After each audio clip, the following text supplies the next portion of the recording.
himself, as he told me, as the 3 rounds. Oh, when? No, It's the third round. Third round. Got down 3 times in the second and once in the It's all the excitement with David. He's actually established himself now as a very, very exciting fighter.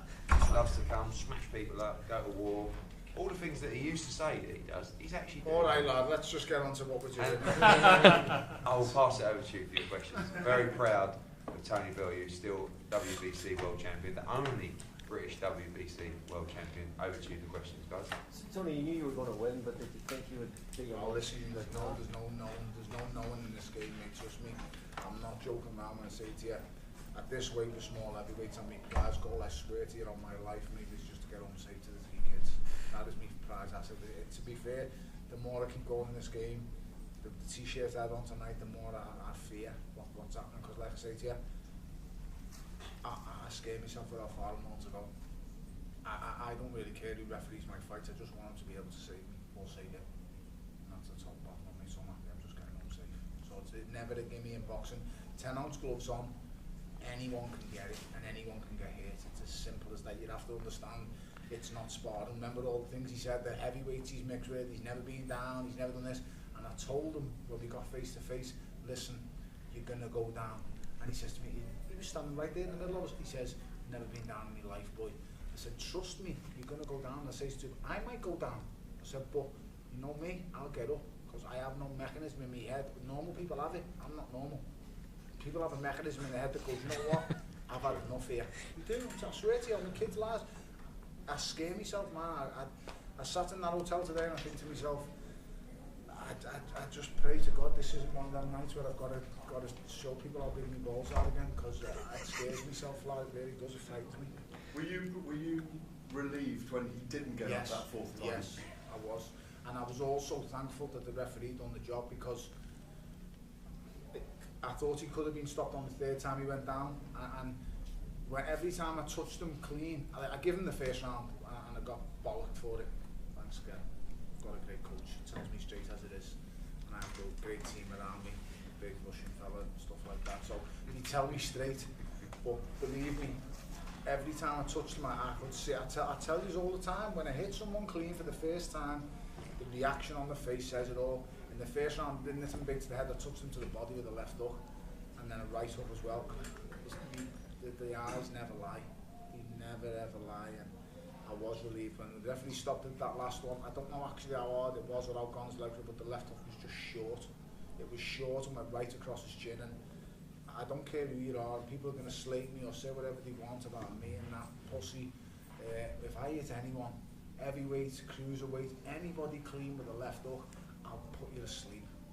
But understand, I'm under no false pretenses. I understand too. It's Russian roulette when I start trading. They hit me clean, I'm going to go. Because no one's Superman. And with 10-ounce gloves on, people get hurt. So I'm under no illusion with that. Was it part of the game plan to call David Haye out between rounds? No, it wasn't. It wasn't really. I swear to God, I've said all weekend, I've rejected asking questions. Elliot and yourself asked me a question the other night on the radio, and I said, listen, I'm not being an arsehole. I'm not being nasty, but listen, don't ask me questions on him, because he's not here to hurt me. The only man in the world who wants to hurt me right now, I said this, his name is BJ Flores, and that's all I want to talk about. But when he was down, I think it was the second round, he went down quite heavy, and end of the second, and I looked at him, and I don't know why my eyes looked at him, but he looked at him and he annoys me with that SpongeBob haircut, and I just looked at him and he said something, and he gave me a smear. He's been saying I'll get smoked all week by BJ. Well, I've just done his mate. I've just beat his mate up for fun, and that's what I do, and I'll beat him up the same way. We had a sparring session many years ago. I wasn't a professional, I was an amateur, just come fresh off my first ABA title, and he got his ass kicked then, and he'll get his ass kicked now. Nothing's changed. Tony, you fight with a lot of passion, and that's what makes you so fan-friendly, and that's why we love you. But if you fought someone like David Haye, who's got explosive power himself, do you think you might have to adjust your style a little bit? I can adapt in many ways, mate. I'm a good boxer. I fight inside, outside. You ask her, see, the thing with me is everyone thinks I'm either just a one-trick puncher or not, but ask the top boys who've mixed with me in the States, everywhere. I've been all around the ghettos of New York, been everywhere from Long Island to just some crazy places, mate, in America, and every single, there's never been a man who's walked my ass. I think I've took a hiding and sparring once, and it was off a man who's about 6 foot, he's nearly 7 foot pricey, so it makes no odds, and it was many years ago. I can honestly say it's the only hiding I've ever been given. So my style can adapt, it really can, and trust me, I'll ask him questions. I ain't gonna be like them last 2 clowns he's fought. He's gonna get someone live in front of him when he fights me. I'm not telling you it's all gonna be one way. There's gonna be times when I'm gonna have to use my brains or make it a bit messy, but trust me, I hit him. He's shown vulnerabilities many times. Many times. He's shown vulnerabilities at British level, European level, world level, and he's a cruiserweight. I'm not stupid enough to start saying I'm ready for the giants of the division. I'm not saying I'm this big heavyweight at all. What I'm saying is I'm happy to fight. People basically recognise the best cruiserweight of the last decade that the world's probably seen. The last decade, David Haye is the most dominant cruiserweight the world's seen. Would you want the fight at a catchweight then, or would it be? Man, I'll do whatever it takes. Let's see what his next move is first, and then we'll go from there. But I don't fear no one. Outside of the David Haye fight, who would you like to go for? Unification fights. I've got a mandatory, but I'm pretty sure unification fights supersede them. So I don't know. We're going to have to contact the WC. Listen, I own the greatest belt in boxing, and I'm the proudest champion in the world. Believe me when I say I know boxing. I'm a boxing historian. There's nothing where you're catching me out about this game. I know everything. I've been studying this game, this belt, since I was a child. I love being WBC champion. But ultimately, I'm at a stage in my career where financially I've got 3 kids, and I have to make it work financially. As much as I love belts and I love big fights, it's about making the correct financial decisions, and I have the right people around me, the right team, and believe me, a missus who can tell me which fights I've got to make. So I was just going to ask David before, at the end of the second round, when Tony was going back for the third, I seen you like that, really giving him, can you tell us what you were saying? Just giving me hand a good little word. I don't remember the talk in the second round. You got greedy. You got greedy. I might have said you were being a bit stupid at times, but instead of that. No, listen, it weren't perfect. There were things that we're doing that I wasn't happy about, but that's my job to point out. But yeah, you did. I made a miss of it. Yeah, you did. Tell you what, you made him miss it a lot. So there was. I mean, my mind's a little bit under mile an hour right now. So I'm picking what I was saying to him when about what was a little bit hazy. But there were things that I weren't happy about. But it was entertaining. It was powerful. It was strong. He did a lot of good things in there, and he proved again that he can punch. He can really punch.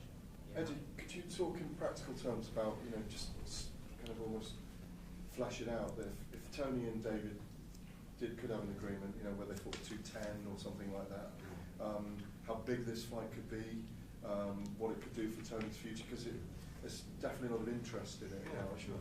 Yeah, I mean, but David Haye's trying to pick up something in the heavyweight division. Tyson Fury's vacated belts. There's a bit of a mess. WBA, WBO. There's going to be opportunities coming around, but if he thinks that the likes of Lucas Brown or Shannon Briggs are really that big, then he's deluded. He should know better, because he's a smart guy. He's operated around business for a long time, and I believe he's smart enough to know, driving home tonight, this is the fight he's got to make. He's on his way home. He's in a nightclub right now. I don't think it'd be wise for him to go to a nightclub in Liverpool. He's absolutely not. He's in a nightclub right now, drinking up, probably with his mate. But one thing I'd like to say is David Haye has achieved a lot, and there's a lot of British world champions. But when you look back over the career of Tony Bellew, you can summarise it and say it was a light heavyweight. He beat Oval Mackenzie twice, who is a very, very dangerous fighter. Yeah, no one wants to fight Oval Mackenzie. He went out, he beat Isaac Chilemba, a draw, and then he beat him again. And Chilemba gives everybody, of course. And actually, look at Kovalev, Chilemba's a horrible fighter. Come back, boxed Stevenson, went all the way to fucking freezing, wasn't it? Horrible. Quebec or wherever it was. It was shit. It was crap. Yeah. Next time I ever got my ass really kicked. Come back, move. Let me finish. Come back. Moved up to cruiserweight, right? Had a couple of good wins against good fighters.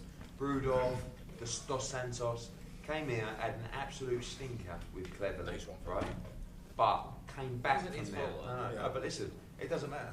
He came back from there, and he come back with a great win against Masternak, a great win against one of the top fighters, top 10 fighters in the cruiserweight division, and then went on and beat Makabu at Goodison Park. Everyone's saying he's this, he's that. He beat BJ Flores. You have to rate him as one of the top Brits right now.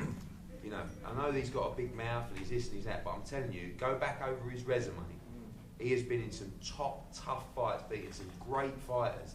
He should be up there, top 5 British fighters right now. Do you not think his performance against Makabu, arguably one of the performances of, if not the performance of the year, perhaps arguably with Frampton and For sure, Santa but Cruz, you know, like, again, he's always been the guy that's sort of like, oh, he's, you know, Bellew's got a big mouth and but the Makabu win was the win to say, no, I'm a fucking good fighter. And actually, when you look at the resume, there's so many fighters, so many world champions who actually, they don't really, you know, they haven't really beaten anyone. Look at who he's beaten, look at who he's boxed. You know, Mackenzie twice, Chilemba, Masternak, Cleverly. You know, Cleverly's now a light heavyweight world champion. He had a great fight with him at light heavyweight, beat him at cruiserweight, Adonis Stevenson. You know, even Dos Santos, Brudov, Makabu. Now Flores is no mug. You know, you saw him come out tonight. He was trying to do what he did against Makabu. But don't look at it as like, oh, we're just chasing his payday with David Haye. He's a world champion. He has achieved a hell of a lot in the sport. Hey, listen, if I hit him, he's going on sleep. Trust me, he's not beating me. I don't give a shit what anyone thinks. I hit him, I'm telling you now, he'll go. He's been wobbled, rocked, hit so many different times of lesser fighters than me. If I hit him clean, I don't care what anybody thinks, I will wipe him out. I don't care who it is. He's nothing special. He's lazy. He likes fights at his tempo. I'll hit him in spots where he's not going to like it, and I'll get in his head. That's the worst thing with someone like him. He's a mind fucker, David, and the worst thing you could do is get in his head. You get in his head, and I know things about David in every single way, shape and form, and let me tell you, mate, David isn't everything he makes out to be. Are you thankful the security were there to stop you tonight, Tony? No, Was it trying to boil over? I'll be honest, right?